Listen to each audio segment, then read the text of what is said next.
Hey, what's up guys? Phoenix here. This video is going to be another YGOpro Duel video, and this time I'm playing with the Darklord Domain Monarch deck yet again. I had a few people that really enjoyed the previous video that I put up, where I put up the video playing against ABC, against Brilliant ABC with this deck, and a lot of people had a lot of questions in the comments that I had to clarify. One was that people were just saying, you know, so combining two bricky decks makes a deck that doesn't brick, and that's not really what's happening here. A lot of people seem to have a very, very big misunderstanding with how the Darklord deck sucks. The Darklord deck itself sucks, not because of how bricky in nature it is, although I guess you can qualify it as a brick, but it's essentially that the deck doesn't do anything once you've used all your draw and search power. Like, the deck is turbo into Vanity's Fiend or Archer Christia or lose, so the deck doesn't really do anything in its own play string with its own cards. So as an engine, it's fantastic. To get to cards, to form like defensive walls, to set up tribute fodder, it's great. But as far as an end game, as far as plays that actually like advance the game state heavily in your favor, the Darklord deck itself really kind of lacks that. And that's where the Monarch engine has a perfect, almost perfect pairing with this deck and with this archetype, because the Monarch deck can be a very small engine, a very small archetypal base that takes up the other half. And as you see, there's only like 4 key tribute summons, but you can just access them through return and things like that, because your Darklords can actually be extra tribute summons as well to trigger your return, and a bunch of different other like little nuanced things. But the Darklord deck provides tribute fodder and consistency for the Monarch side of the deck, which is something that not a lot of people seem to get. They just think that the Darklord deck itself is very bricky, and in that nature, some of these cards are very bricky, but, you know, being able to utilize triple trade in, as well as you could potentially put Allure of Darkness in here if you wanted to up the deck count. You could also put Pot of Desires in here if you didn't mind going up to like 44 or 48 cards. The original version that someone sent me was originally 48 cards, and I trimmed it down, trimming out the cards that I felt like I just didn't want to run, like Desires and Allures and things like that. But those cards could very well just go back into the deck and actually function very well. I just personally didn't like it when I was testing it, the little bit of testing that I did with it before I decided to start slimming it down and making it more of my own. But anyway, I just wanted to address that little bit of just how this sort of deck functions. It took a little bit of time, but I mean, hey, here to answer questions, I guess. But other than that, let us just jump straight into the first game and see how this deck performs in some more action sequences. Basically, just see some more plays with this deck. So going into the first game, I'm playing against Zoodiac Metalfoes, or Zodiac Metalfoes. I don't know if Zoodiac is actually the confirmed TCG name for that archetype or not, but it'd be hilarious if it was. Not in the good way, but my opening hand is really good for setting up tribute fodder. I open an Ixchel play to get some draws, as well as having Darklord Contact to bring back Superbia and Ixchel and use those as the tribute fodder for my Aether. And unfortunately, I drew the Karaz, or else I would have loved to have summoned it off the Aether here, but I'm still able to establish a domain and put an Erebus in my hand, as well as being able to search another Darklord Contact to follow up next turn with, to have another piece of you know, tribute fodder. But he's playing Zodiac Metalfoes, as I already said, and he opens Bambuku, which allows him to Pendulum Summon Kirin, as well as another Bambuku out of his hand to out my domain by bouncing Kirin, and then he's able to go into his Zodiac engine, overlaying the 2 Bambukus into Invoker, and then going into the standard Zodiac shenanigans, the standard Zoodiac shenanigans, I should say. And now it's kind of unfortunate here, because that full Metalfoes fusion in his hand, if he had drawn any other Metalfoes monster, he has game here, because he would have been able to summon the other Metalfoes monster off of, like, just, he would have been able to fusion with the Metalfoes fusion that he has set, or at least he would have been able to search for Metalfoes fusion, because I believe he searched after he drew off Emerald. But yeah, all he needed was another Metalfoes monster, and he would have just had a game. But it's a bit unfortunate that he has to leave me at 600, and so that allows me to start doing plays to just do a lot of different things and try to push back.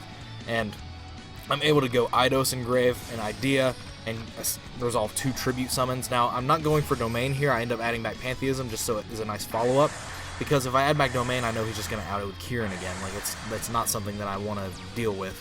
And I have a very good idea of what his hand is. I know there's a Kirin there. I know there's an unknown card that was nothing, or else he would have played it in like a scale or something, or set it, done something along those lines. And so I know basically what his entire hand is. And he starts resolving searches with his Metalfoes cards, and he searches a Bismugear off of his combination that he pops. And so I'm like, alright, as soon as that Bismugear comes down, I'm just going to banish it. And it turns out that's his only high scale, because I had a very good idea of what his hand was in terms of scales and all that sort of nonsense. So I'm able to just keep going on my turn, coming back from 600, coming back from the deficit. Like I said, if he had drawn any Metalfoes card off of that Emerald, he would have been able to pop, search, fuse, and then he would have been able to just have game, because he would have been able to make Mithrilium or something like that. And basically Mithrilium with the Dragoons of Draconia that's in his hand that he searched off of Bullhorn, which is a nice little bit of utility because of the card just being a searchable scale off of your Zoodiac engine. That's actually really neat. Going into the second game, I don't get to go first because I just won the last game somehow. When there's a will, there's a way, but he opens with Painful Decision, does the Archphoenix-centric play on the Metalfoes combination, and he has multiple Archphoenix-centrics, so that's actually multiple level 3s, which is actually really good and really cool. It's basically the main function of what you're trying to do with this deck, is you're trying to use your Pendulum engine to its fullest, but also with your level 3s that you run multiples of with your Bambukus, your Archphoenix-centrics, and your Metalfoes Silverts, as well as your Terratops even. You can Pendulum summon that card, and that's also just an amazing amount of value if it's a turn that you have monsters on board, or you can just special it for free. There's always that option. But basically that allows you to transition into your Zoodiac engine, and then your Zoodiac engine also sort of melds back into the main engine because of the fact that you can search Dragoons of Draconia off of your Bullhorn mid-combo, which allows you to have another scale. It allows you to have another Pendulum monster that's searchable. It allows you to fuse for Alcahest or Mithrilium. That's actually just really relevant. But going second against this board, I don't really have anything that I'm expecting to happen. I mean, my hand is technically a brick by that standard, but I mean, I'm going second. It's very hard for me to deal with this anyways, but I actually resolve Ix-Shell draws, but I just don't get into anything really, like, substantial. You could argue that it was more correct for me to trade in the Superbia way, so that way I could have drawn another Darklord card with Ix-Shell, but ultimately I wasn't expecting to win this game anyway, so I just kind of did it in my own little way. I was expecting to lose to this board, because, I mean, he went very, very, very far in on his turn. He was able to do quite a lot, but as you see here, he's going for the OTK push, summoning Viper, attacking with it, and then putting it under Drancia, attacking with Ori, Hulk, Mithrilium, and MX Saber Invoker. And the thing is, even if I had a way to block that attack, he has full Metalfoes Fusion that's live set. He could play it this turn, and that would mean that Mithrilium would summon another card. So he has two more monsters he could essentially attack with, the Fusion and whatever Mithrilium brings back. But going into the next game, I get to start. And I start with a Pandeity, start with an Ix-Shell draw, do a bunch of stuff. Pantheism gives me a search. I opened with Pantheism Prime, which was insane. And this turn actually just starts snowballing really, really heavily in my advantage, because I've already got him under a domain with the Aether, but I resolve a Karaz, and I draw into a 1-for-1, and now I haven't normal summoned yet this turn other than the Aether, and so I haven't used any Ideas or Eidoses either. Everything that I've done has been off of Prime, Engrave, and Domain. That's how I tribute summon the Aether. You can see it's level 6 on the field. But so I'm able to 1-for-1 into Idea Eidos and add back the Erebus that's in my grave that I just traded in, and I'm able to normal summon that as well. So I've got 2 tribute summon monsters on the board, so his Kieran that he's about to summon here to try and out my domain like he did in game 1 is actually just not effective, because he's bounced my Erebus to hand, neat, but I still have the tribute summoned Either on my board, and I also have the Ix-Shell and the Superbia. That turn just started snowballing very heavily in my favor, and look at how many cards that I'm going to end up drawing this turn. Like, look at how many cards. I started with like 22 cards or something in my deck, and it's just getting thinned down. We're already at 12. I think it ends up at like 8 cards. Like, I just go through so many things during this turn. Searching Stormforth. On the Stormforth, he decides to use Kieran and bounce my Ix-Shell, because I've already resolved an Ix-Shell draw, so it really kind of benefits him to put that back in my hand, because it's quote-unquote a dead card. But I'm resolving Eidos' effect from Grave, so I've got 2 tribute summons this turn. I've got way too much things going right for me, so I tribute summon the Ix-Shell that he just bounced to my hand, and then pop 2 cards to summon Mastema from my hand, and I just have so much damage on board, and it's just game. I'm able to power through his board and just do all that sort of nonsense. Establishing 2 domain locks was absolutely insane, but going into the 4th game, I'm going second, because guess what? I just won the previous game, so my opponent gets to go first. Now, he opens Terratop, and it's so sad. The one time he actually opens Terratop with an open board, he drew the Takatomborg as well, which could have easily been another card. So he's just using his Zoodiac engine here, and he searches Dragoons of Draconia, so there's the scale that he gets to search. So now he has a full scale in the form of Volflame and Dragoons. But, so he uses the Emerald to shuffle back cards and try to draw a card, and he ends up drawing an Archphoenix-centric, which is actually really good. So he uses his Volflame to pop the Invoker, set combination, pop it with Archphoenix-centric to get another combo piece, gets a Bismugear as a high scale, puts the Dragoons and the Bismugear in a scale, pendulums the Volflame and the Archphoenix-centric, and is able to make a Mithrilium and draw a card. And he drew a Gold Driver off of that, which is very good, because now it means it's full Metalfoes Fusion, as well as I think the combination that he has set. I think he has full Metalfoes fusion and combination set, and those are both live now, so that's actually just really good and really in his favor. So my hand 100% was a brick this game. If you looked at those cards, none of them worked with each other. I had no tribute summonable monster at all, or else things would be like slightly different, but even then it would have had to have been a Monarch, because the Darklords can't be lowered with Domain because they don't have the right stats. So that's a bit unfortunate.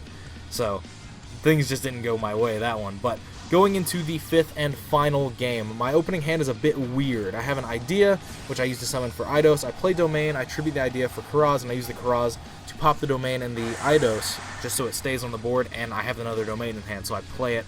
I draw cards, I cycle into another set of 5 cards, essentially, but I don't really have anything going for me. And so I would have been in a much better situation for this game, because my opponent's hand wasn't that great either, until he drew that Mulmarat for turn. Because if he hadn't drawn Mulmarat for turn, his playline would have been a little bit different. He would have been able to do some Metalfoes things if he drew another Metalfoes monster, but he still has 2 dead combinations in hand, and he would just like bounce my monster with Kieran, and then he would just do like some very mundane things. But he's able to Zoodiac combo because he drew the Mulmarat, so that's a bit unfortunate for me. So he combos into a Dweller, and he has Drancia and Kieran face up, so he's able to out my Domain in multiple ways, and he's also got the Dweller, so I can't just banish Eidos for Idea Engrave to give myself double tribute summons. So that's a bit unfortunate for me, but so all I can really do is summon Idea and summon Karaz this turn, pop one of my cards, and I pop his high scale because I have a generic idea of what's in his hand, and I'm just hoping that he doesn't have a way to get to another high scale. But it turns out the cards that were set were Metalfoes combinations. I had no knowledge of this, so the scale that he has left is able to pop the combination and search for a scale. So this is just very, very much over. There's no way for me to absolutely win this game. There's no way at all. But so he does the combination play with the Metalfoes fusion and Mithrilium. He's going to shuffle back cards. He actually uses Mithrilium to shuffle back Metalfoes fusion and the combination grave. Those are the only 2 Metalfoes cards. He shuffles those back and bounces his Bismugear to reset it and replay it again so that he can pop Dweller and do things like that so that he can actually establish bigger monsters. He activates the Dweller just in case like nonsense happens. It doesn't really matter, but he's able to just go in for tons of damage. He trades the Dweller for more monsters because he fuses away with the Mithrilium, and like that gets the Mithrilium back off the combination when he summons Orihawk, and then the Mithrilium itself summons Volflame from the extra deck that was just fused with as well.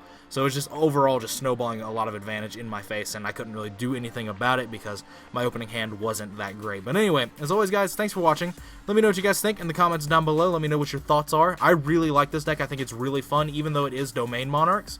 It has such a different spin on it, and it plays so like differently from how you would normally play Domain Monarchs. You're doing so many things with your turn structures. Some of your turns go really deep. There's so many like intricate game states that you get into just because of the way that the Darklord cards interact with your Monarch engine and with your opponent's cards. It's actually just really fun, and I definitely recommend you guys trying it before you just dismiss it as something that's not necessarily real. I feel if if Darklords or if Monarchs have any success in this format, other than like the minor successes they've had, if they have any major success, it's probably something that looks like this. I have a lot of faith in this from playing it. Like, it's actually just insanely fun and surprisingly good for what I was expecting it to be when I originally saw it in my inbox on Facebook.